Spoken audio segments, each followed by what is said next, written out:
इस वक्त मैं गुलालता ग्राम पंचायत में मौजूद हूँ और यहाँ दर्शकों मेरे साथ वो शख्सियत जुड़ने जा रही है जो परिचय का मोहताज नहीं है। लेकिन मैं आपके लिए बता दूँ, इस बार वार्ड नंबर 24 से जिला पार्षद का चुनाव लड़ रहे हैं और यही नहीं, समाज के जो भी समस्याएं रहती हैं उन पर बखूबी आवाज़ उठाते हैं। ये भी आपके लिए बता दें, जिस तरह से सरकार के 13 से 15 तारीख तक यानी 13 अगस्त से 15 अगस्त तक तिरंगा हर घर में हो, और उसके लिए भी भावी जिला पार्षद वार्ड नंबर 24 से भाई उस्मान ने घर घर जाकर लोगों से तिरंगा फहराने के लिए अपील भी की। इन तस्वीरों में आप ज़रूर देखिएगा और मैं थोड़ी देर रुकता हूं, उसके बाद फिर आपसे रूबरू उस्मान भाई से कराता हूं।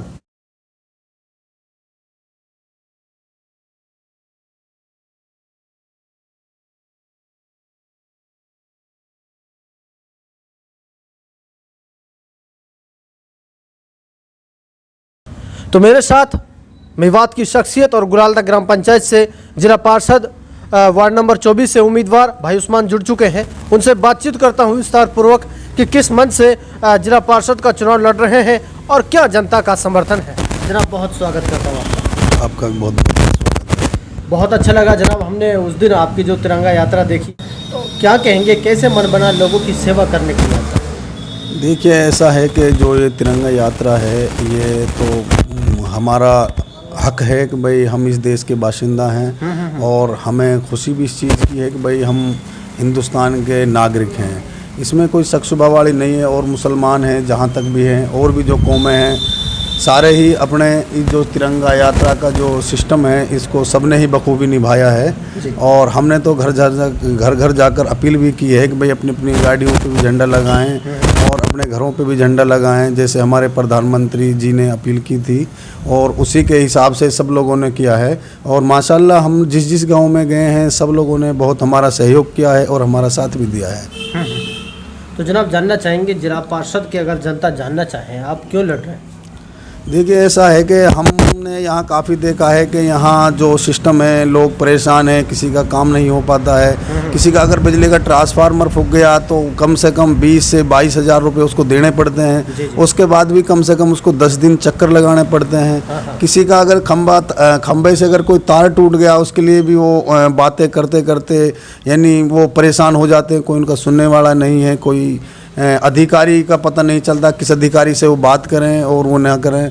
और माशाल्लाह हम जिस दिन से इस फील्ड में आए हैं तो हमने काफ़ी जगह ट्रांसफार्मर भी लगवाए हैं उच्च अधिकारी से बातचीत करके। जहाँ जैसे हुआ है, पानी की जो समस्याएं हैं, जैसे नेवाणे वहाँ हैं और काफ़ी गांव हैं, जैसे जाड़ोली है और रायपुर है, काफ़ी गांवों में हमने पानी की जो सुविधाएं हैं वो भी हमने सही कराई हैं। जैसे भी हमें लोग शिकायत करते हैं उस तरीके से हमें चाहे किसी भी अधिकारी के पास जाना पड़े, बखूबी प्यार से मोहब्बत से उस अधिकारी से हम अपना काम निकलवाते हैं और वो हमारा पूरा काम करते भी हैं। बिल्कुल। तो जनाब, जानना चाहेंगे जिस तरह से आगामी चुनाव सर पर हैं और ऐसे में अब क्या तैयारियां हैं, क्या लोगों की उम्मीदें आपसे हैं और किस तरह का समर्थन है? बहुत अच्छी तैयारी चल रही है माशाल्लाह। हम जहाँ भी जा रहे हैं हर जगह से हमें पूरा आश्वासन मिल रहा है। और आश्वासन ही नहीं, वो लोग कह रहे हैं कि आप लोग को कोई दिक्कत होगी नहीं किसी भी हालत में। अगर हमारे खुद गांव से भी अगर कोई भी बंदा इलेक्शन में खड़ा होता है, फिर भी आपको उससे ज़्यादा यानी डबल ज़्यादा आपको हम वोट देंगे। कोई भी गांव ऐसा नहीं है जिस गांव में ये सिस्टम हो कि भाई आपको यहाँ आपकी कोई मिकदार कम हो या आपका जो सिस्टम है वोटों का वो कोई कम हो। और देखो, हम तो एक काम के ऊपर वोट मांग रहे हैं। हमने काम किया है लोगों को, क्योंकि लोग आज की डेट में तो कोई भी आदमी पागल नहीं है। और क्या नाम है, वो कह देते हैं ना कि भाई आधा आदमी तो गजन से ही नाप लेता है, ठीक है ना। तो वही बात है कि क्या नाम है कि भाई सपूत के पाँव तो पालने में दिख जाते हैं। तो हमने तो काम किया है। कोई भी आदमी मेरे हिसाब से या मेरी नज़र में ऐसा कोई भी आदमी ना होगा जिससे मैंने किसी चीज़ का वादा किया है और वो ये कह दे कि उस्मान ने मेरा वादा नहीं निभाया है। एक भी आदमी नहीं बता सकता इस चीज़ को। जी। तो उस्मान भाई, लोगों की समस्या क्या क्या है, क्या मुद्दे हैं आपके जिनको लेकर चुनाव लड़ रहे हैं? देखो, लोगों की समस्याएं काफ़ी हैं। एक तो बिजली की है जो भ्रष्टाचार है, दूसरा चीज़ है पानी की समस्याएं हैं। लोगों की ज़्यादा समस्याएं नहीं है। मैंने ये फील्ड में उतर के देख लिए, लोगों की 3-4 समस्याएं, जैसे पानी है, बिजली है, कई गाँव में रास्ते हैं। और दूसरी चीज़ क्या है कि ये समाज में कुछ बुराई फैली हुई है, जैसे कहीं ताशखोरी चल रही है, जुआ है, जैसे ये थोड़ा नशाखोरी का काम है।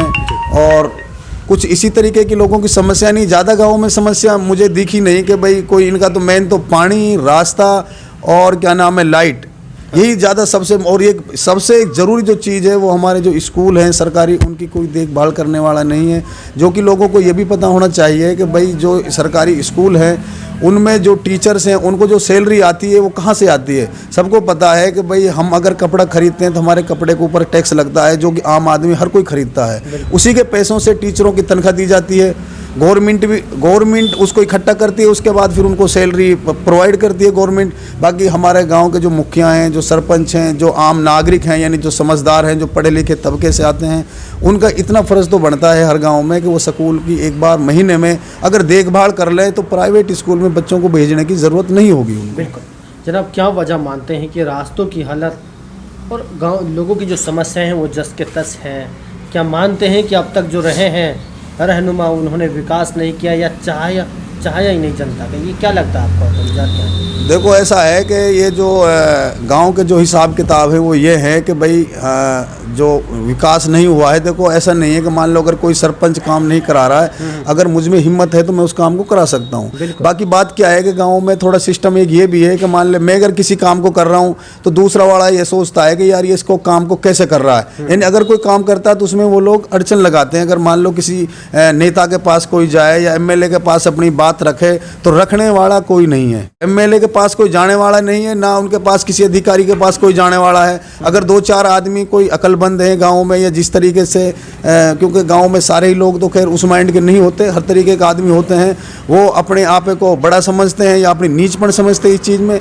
मैं तो यही कहता हूं कि भाई इस चीज़ में कोई नीचपन किसी तरीके से नहीं है। अपना गाँव का विकास करवाओ, किसी अधिकारी के पास जाओ, चाहे किसी से एमएलए से कहलाना पड़े उससे भी कहो, किसी से लड़ना पड़े तो उससे लड़ो, क्योंकि ये हमारे एक मौलिक अधिकार है। पानी, बिजली, लाइट, सड़कें, ये हमारा मौलिक अधिकार है, इसको कोई हमसे छीन नहीं सकता। जनाब आखिर में जानना चाहूँगा लोगों से क्या अपील है आपकी और क्या कुछ कहना चाहेंगे जनता से? लोगों से मेरी यही अपील है कि भाई आप एक ईमानदार और अच्छा इंसान चुनें, क्योंकि आपके पास बरसाती मेंढक तो बहुत आ रहे हैं और आते रहेंगे। और ये तो लोगों का सिलसिला आज से क्या, ये तो शुरू से ही आ रहा है और चल रहा है और ये तो चलता रहेगा। तो मैं तो यही कहता हूँ कि आप इनके चक्कर में ना पड़ें, क्योंकि ये लोगों को पता है। आप इनका पुरानी जो हिस्ट्री है उसको भी आप निकाल के देखें, इनके परिवार के बारे में भी आप पता करके देखें। कोई भी आदमी अपनी वोट को वैसे ही मत दे, उसकी पहले तहकीकात करें और फिर उसको वोट करें।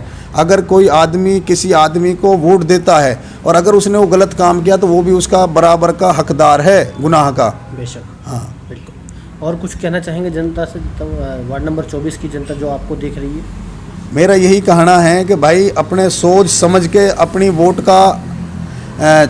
का चुनाव करें और बिल्कुल बढ़िया तरीके से करें और ज़्यादा से ज़्यादा वोट करें और अपने गांव में विकास को आगे बढ़ाएं। चलिए जनाब, बहुत बहुत शुक्रिया अपना कीमती वक्त देने के लिए। थैंक यू सर, बहुत अच्छा। अस्सलाम वालेकुम। अस्सलाम। तो दर्शकों, मेरे साथ ये भाई उस्मान जुड़ रहे थे वार्ड नंबर 24 से, जो जिला पार्षद का चुनाव लड़ रहे हैं। कहा कि आप लेटर लिखकर आपको ये भी जानकारी दी कि आप ये ना समझे अगर चुनाव लटक भी जाते हैं तो ये ना समझे कि विकास रुक गया। विकास चलता है और चलता रहेगा, इसलिए आपको जागरूक होने की भी ज़रूरत है। और दूसरे ये भी कहा कि आप अपनी वोट को सही जगह दें। वार्ड नंबर 24 से खुद भाई उस्मान भी चुनाव लड़ रहे हैं, लेकिन जनता किसको तय करेगी ये उनके हाथ में है। और मैं आपसे जाते जाते ये भी कहता हूँ, एक अच्छा नेता चुनने की ज़रूरत है। उनको मत चुनिएगा जो बार बार आप चुनते हैं और फिर आपका विकास नहीं कराते, बल्कि वो चेहरा चुनिए जो आपका सच में विकास चाहते हैं। मैं रमज़ान आपसे इजाज़त लेता हूँ, फिर मिलता रहूँगा आपसे, तब तक बने रहें RTV भारत के साथ।